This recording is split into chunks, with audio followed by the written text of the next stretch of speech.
গতকালকে রাত্রে যে ম্যাচটা হইলো বাংলাদেশের ম্যাচটা, এটা কি ম্যাচ, কি খেললো সেরা? সুপার ওভারে চলে গেছে ম্যাচটা। সুপার ওভারে কেন রিশাদরে নামালো না টিম ম্যানেজমেন্ট? অবশ্যই মনে হয় টিম ম্যানেজমেন্ট মনে হয় ঘুষ খাইছে, ঘুষ। না হলে ফিক্সিং করছে টিম ম্যানেজমেন্ট। রিশাদরে নামাইলো না, নামাইলো কারে? সৌম্যরে। নামাইলো কারে? লর্ড শান্তরে। কেন? রিশাদে 2 ওভারে 14 বলে কত রান করছে?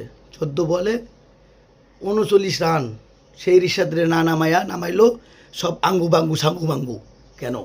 অবশ্যই টিম ম্যানেজমেন্ট ঘুষ খাইছে। তদন্ত করে দেখেন, তারা ম্যাচ ফিক্সিং করছে, তারা ম্যাচটা হারবে, অনেক টাকা ইনকাম করবে, এই কারণেই এই কাজটা করছে। আপনারা কী করেন অবশ্যই কমেন্টে জানাবেন, আমার মতো একমত কি না। এরা অবশ্যই কোনো ফিক্সিং করছে, এরা ম্যাচটা ফিক্সিং করছে যে 100%।